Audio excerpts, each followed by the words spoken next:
وأحسن الهدي هدي محمد صلى الله عليه وآله وسلم، وشر الأمور محدثاتها، وكل محدثة بدعة، وكل بدعة ضلالة، وكل ضلالة في النار. ثم أما بعد، فحياكم الله جميعا أيها الكرام، وطبتم وطاب ممشاكم، وأحمد الله وأشكره، ثم أشكركم على شرف لقياكم في هذا المسجد العامر الطيب أهله من فوق هذا المنبر المبارك. وأسأل الله الكريم جل وعلا أن يجمعنا دوما على ما يرضيه عنا، وأسأله أن يقبل منا ومنكم صالح الأعمال، وأسأله صلاح الحال والبال، وأسأله سبحانه فرجا عاجلا ونصرا مؤزرا لإخواننا في غزة وفي الضفة وفي عموم فلسطين وفي السودان وفي سوريا وفي العراق وفي اليمن وفي كل مكان، إنه ولي ذلك ومولاه. إني أشم رائحة النصر، إني أشم رائحة النصر رغم رائحة الدماء، رغم قتل الملائكة الأبرياء، رغم أكياس تبكي دما بيد من يحمل أطفاله أشلاء، رغم أكياس تبكي دما بيد من يحمل أطفاله أشلاء، رغم صبر من دفن أباه وحيدا ولوحده حضر العزاء، رغم صبر من دفن أباه وحيدا ولوحده حضر العزاء، وارتعاش الكون لرعشة صغير وموت الجرحى والأطباء، رغم نقص الأكفان، رغم نقص الأكفان في غزتنا وجثث مرقمة بلا أسماء، رغم قصف بيوت الله، رغم غدرهم بالأنبياء، إني أشم رائحة النصر رغم نقص الشرفاء. يا غزة احتسبي جراحك، إنني لأرى اختلاط الفجر بالأسحار.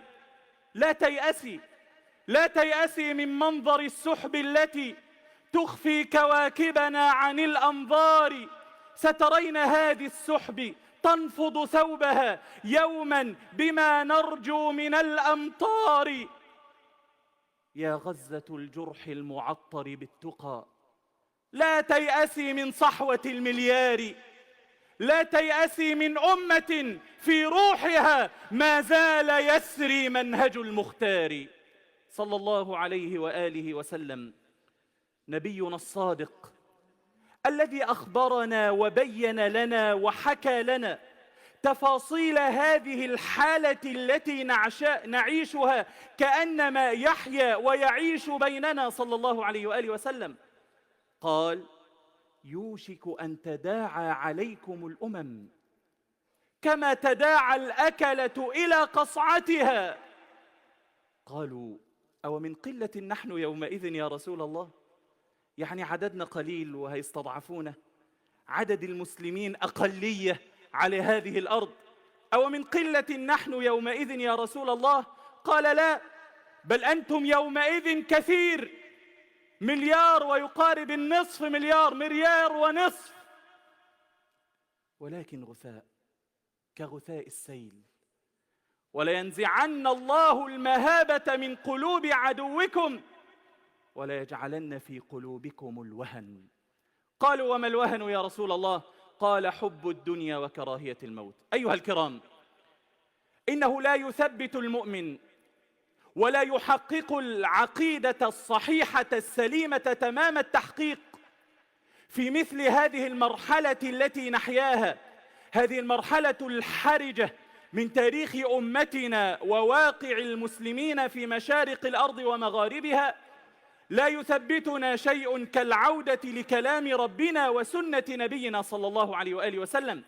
إن كان الله جل وعلا قد قال لنبيه وهو الرسول المجتبى وهو المصطفى المخاطب بالوحي صلى الله عليه وآله وسلم، فقال له: وكذلك نقص عليك من أنباء الرسل ما نثبت به فؤادك. وكذلك نقص عليك من أنباء الرسل ما نثبت به فؤادك. يثبت ربنا فؤاد نبينا صلى الله عليه وآله وسلم حين الأزمات، حين الشدائد، حين يستعلي الباطل أو يظن في مرحلة من المراحل أن الأمر قد دان له، وأنه استطاع أن يوصل الأمور تحت ضغط النيران لما يريد ولما كان يصبو ولما يسعى إليه. 450 يوما ودماء الأبرياء تسفك صباح مساء. 450 يوما والأطفال والنساء العزل من كل شيء، ليس عزل فقط من السلاح، عزل من الطعام، عزل من الشراب، عزل من بيوتهم، عزل من الأمان، عزل حتى من دعم العالم الذي يزعم أنه حديث وإنساني ومنصف. العالم الذي له أعوام يتاجر بمبادئ الحرية والكرامة الإنسانية والعدالة والمساواة وحق تحقيق المصير وحق اختيار المصير، كل ذلك للناس كلهم إلا على المستضعفين الأبرياء الذين لا حيلة لهم. هم لا يريدون شيئا إلا أن يعيشوا بأمان، أن يعيشوا بسلام فوق أرضهم. ملوا من التهجير والترحيل، ما يريدون اتجاها لشمال أو جنوب أو حدود أخرى، إنما يريدون أن يعيشوا على أرضهم بسلام، أرضهم التي هي أرضهم بالتاريخ والدين والعرف الإنساني. لكن العالم ما زال لا يسمع ولا يرى، أو يدعي أنه لا يسمع أو يرى إلا قلة قليلة من الأحرار. أقول لا يثبتنا في مثل هذه المواقف، في مثل هذه الأيام تحديدا وهذه المرحلة الحرجة تحديدا، إلا أن نعود للتثبيت بما كان يثبت به ربنا نبينا صلى الله عليه وآله وسلم. ما نثبت به فؤادك. تجد كثير من الناس الآن كأنه تحت ضغط الأحداث وتحت ضغط الأخبار، كأنه بدأ يضطرب، بدأ يفقد ثقته في وعد الله، بدأ يفقد ثقته في نصر الله، ويسأل طب وآخرتها إيه؟ وحتى متى؟ يعني ما هو التارجت الذي سيرضيهم من دماء أطفالنا ونسائنا وشبابنا؟ حتى متى؟ 40,000 50,000 الأعداد التي ما زالت تحت الأنقاض ولم تكتشف. بعض التقارير توحي بأنه أكثر من 80,000 قتلوا غدرا.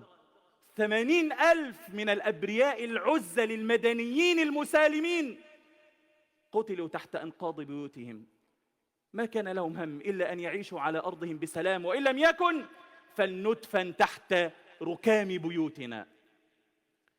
يقص علينا القرآن مشهدا عجيبا كثير منا يحفظه ويعرفه، لم لا؟ وهو مشهد من قصة نبي الله موسى عليه وعلى نبينا الصلاة والسلام. وقصة موسى هي أكثر قصة لنبي كررت في القرآن. يقول أهل التفسير كررت قصة موسى ما يقارب 120 مرة، أكثر من 100 مرة. يقص الله جل وعلا على نبينا صلى الله عليه وآله وسلم قصة نبي الله موسى، واحد من أولي العزم من الرسل، لأنه لاقى من قومه ما لاقى من الشدة، ولاقى من العناء، ولاقى من البأساء، ولاقى من التهجير، ولاقى من الطرد، ولاقى من الخروج من أرضه هو وقومه، لاقى كل ذلك. فكان الله جل وعلا يكرر قصته على قلب نبينا سيدنا رسول الله صلى الله عليه وآله وسلم ليثبت فؤاده، ليواسيه. وإن أخرجك قومك من أرضك فقد أخرج موسى من قبلك، وإن آذاك قومك، وإن كذبك قومك، وإن نصبوك العداء فقد لاقى موسى من ذلك أكثر من ذلك بكثير. المشهد الذي نقرأه جميعا في كتاب الله جل وعلا حين يخرج موسى عليه وعلى نبينا الصلاة والسلام ومعه المؤمنون المستضعفون الذين فروا بدينهم يخشون على أنفسهم من بطش فرعون ومكره. وفرعون كما هو فرعون في كل زمان ومكان، السياسة واحدة، النظرة واحدة، المنهج واحد والمبدأ واحد. فرعون موسى أو فرعون القرن 21، كلهم واحد، يحشد خلف موسى ومن معه رغم أنهم قلة قليلة مستضعفة، عزل أيضا، مدنيون أبرياء أيضا، ما نقموا منهم إلا أن يؤمنوا بالله العزيز الحميد، ومع ذلك تركوا الأرض وخرجوا مع موسى، يريدون النجاة لأنفسهم بدينهم بحريتهم فقط، يريدون النجاة بحريتهم ودينهم. ويحشد فرعون كما يقول المفسرون، تدري بكم جندي يخرج فرعون خلف موسى ومن معه؟ خرج ب600,000 فارس، 600,000 فارس، وبعض الروايات تقول أنه خرج ب1,000,000 جندي مدججين بسلاحهم خلف موسى ومن معه. 1,000,000 لهذه القلة القليلة المستضعفة. قلت لكم هو مذهب فرعون ومبدأ فرعون في كل زمان ومكان، قال نخرج لكي نستأصل شأفتهم، خلينا نخلص منهم، إن شاء الله يا رب البحر يبتلعهم ونقوم الصبح ما نجدهم ولا نجد لهم أثرا. يريد أن يستأصلهم، خرج بحده وحديده، يحاد الله جل وعلا ويظن أنه ينافس الملك في ملكه وينافس الحكيم في حكمه. وهنا يحتدم المشهد، موسى ومن معه، البحر من خلفه من أمامهم، وفرعون وجنوده بأسلحتهم من خلفهم. وهنا يرتج المؤمنون، يرتجف المؤمنون، قالوا إنا لمدركون، لا سبيل للنصر، لا سبيل للنجاة، ماذا نفعل أمام هؤلاء؟ معهم أحدث التكنولوجيا، معهم أحدث الأسلحة، معه العدد الكبير، ماذا نفعل أمام فرعون؟ لن نملك بين يديه شيئا. وهنا ينطق موسى بلسان الحق واليقين، كلا إن معي ربي سيهدين. ومن معه ربه فمن يكون عليه؟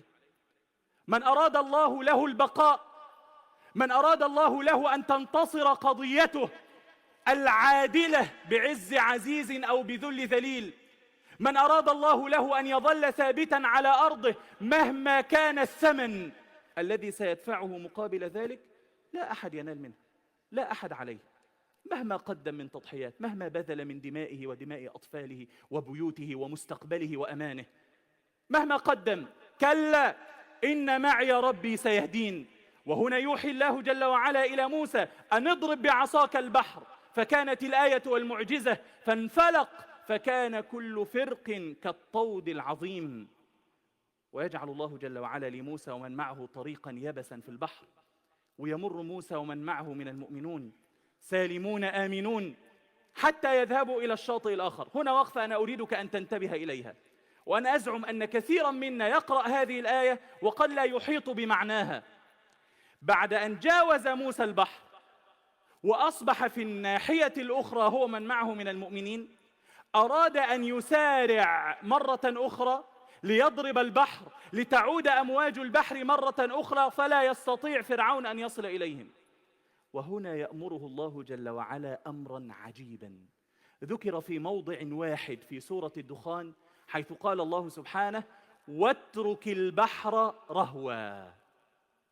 واترك البحر رهوا أي اتركه على طبيعته، اتركه ساكنا، لا تعجل يا موسى، لا تعجل لتضرب البحر بعصاك مرة أخرى لتعود الأمواج كما كانت مرة أخرى، لا تعجل. أنا أريدك أن تتخيل المنظر الآن، موسى يقف ومن معه من المؤمنين، وفرعون يتقدم هو وجنوده، وبدأ يمشي على الطريق يريد أن يصل إليهم، قطع ربع المسافة، ثلث المسافة، جاوز نصف المسافة داخل البحر، وموسى ومعه من المؤمنون. ماذا تنتظر يا موسى؟ وفرعون يظن أن الأمر قد دان له، هي خطوات بسيطة، سنصل إليهم، سنستأصل شأفتهم، سنقضي عليهم، سنزيل قضيتهم من الوجود، سيدين لنا كل شيء، وسيسارع الكل للصلح معي ولأكون أنا الآمر الناهي في هذه المنطقة. فرعون يظن ذلك، جاوز نصف المسافة، وموسى عليه السلام يقف ومن معه محكوم بأمر الله، لا تعجل، اترك البحر رهوا. لما يا رب؟ لما يوضع موسى ومن معه من المؤمنين في هذا الضغط رغم كل الدماء التي بذلوها، رغم التضحيات التي بذلوها، خرجوا هاربين بدينهم وبحريتهم، وفرعون يقترب منهم وهم يخافون على أنفسهم.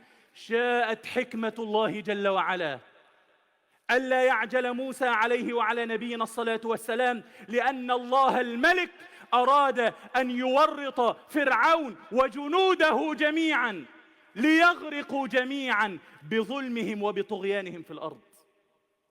إن الله لا يعجل لعجلة أحدنا. إياك أن تسأل وآخرتها إيه وحتى متى؟ ألا يرى الله جل وعلا هذه الدماء التي تسفك؟ ألا يرى الله جل وعلا هؤلاء الأبرياء؟ ما ذنب هؤلاء الأطفال؟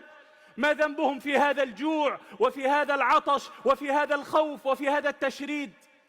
واترك البحر رهوا إنهم جند مغرقون. فلما جاوز فرعون ومن معه جميعا، جنوده جميعا، جاوزوا نصف المسافة، أصبحوا كلهم داخل البحر. هنا أمر الله جل وعلا موسى فضرب البحر بعصاه مرة أخرى فعادت الأمواج وغرق فرعون ومن معه، وجعله الله آية لمن خلفه من الطغاة لكل فرعون في كل زمان ومكان. فنسأل الله أن يعجل بهلاك فرعون إنه هو المنتقم الجبار. أقول قولي هذا وأستغفر الله لي ولكم.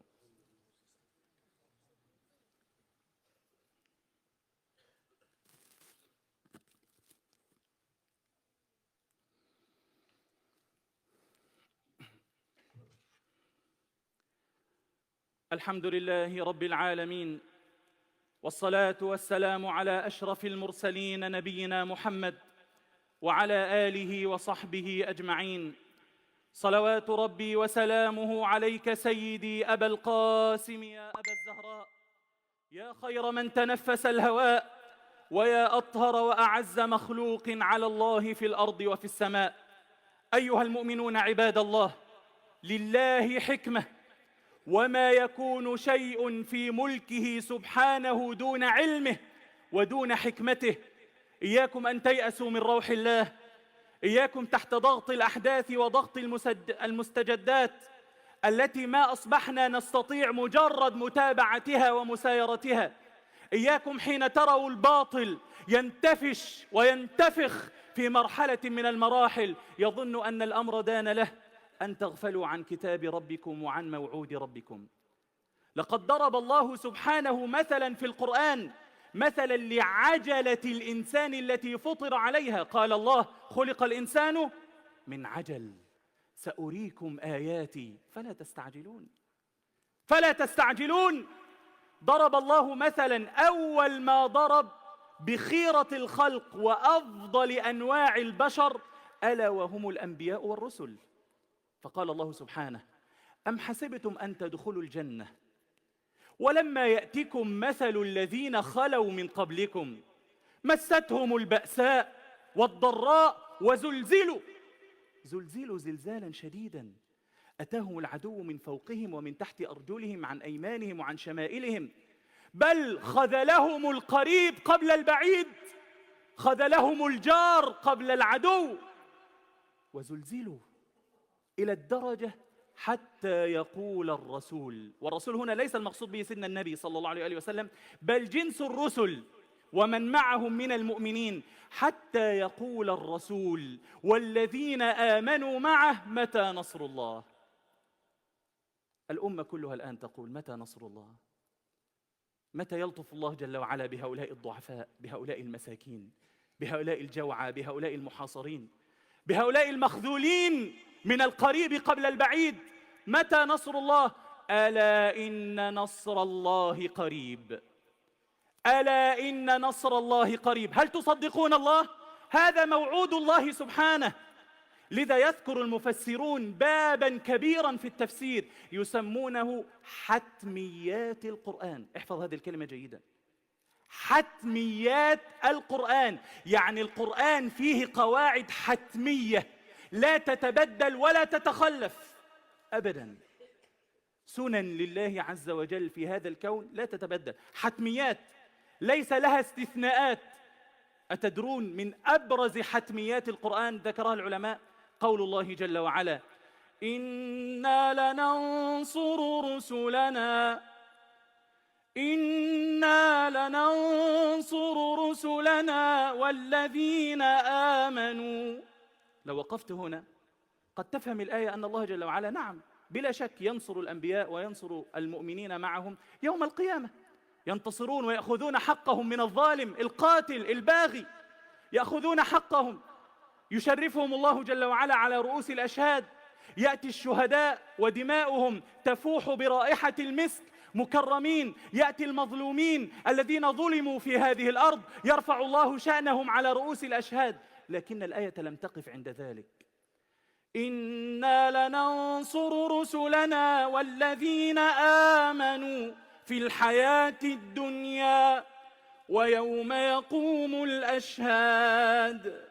حتمية من حتميات القرآن أن الله جل وعلا ينصر المرسلين وينصر الذين آمنوا معهم في الحياة الدنيا نصر، ويوم يقوم الأشهاد نصر آخر دائم. هذه حتمية لا تتبدل ولا تتغير. لكن القضية هذا النصر لا يشترط أن أراه أنا بعيني أو تراه أنت بعينك، لا يشترط أن يراه هذا الجيل، قد يراه الجيل الذي بعد أو الجيل السابع الثامن العاشر.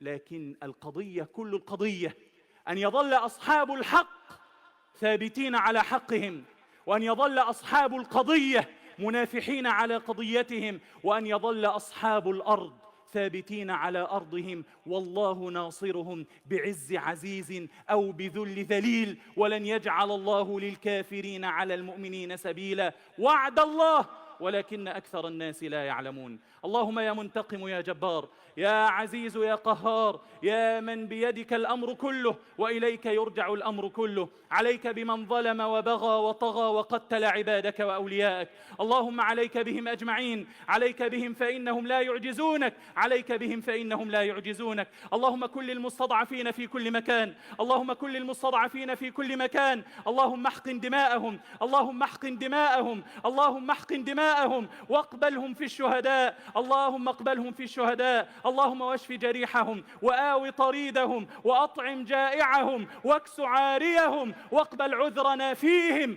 واغفر تقصيرنا في حقهم. اغفر لنا وارحمنا وتب علينا وارض عنا، وإلى غيرك لا تكلنا، ومن شر عبادك سلمنا. آمين آمين. وصل اللهم وسلم على نبينا محمد وعلى آله وصحبه، وأعوذ بالله أن أذكركم به وأنساه. وأقم الصلاة. الله أكبر.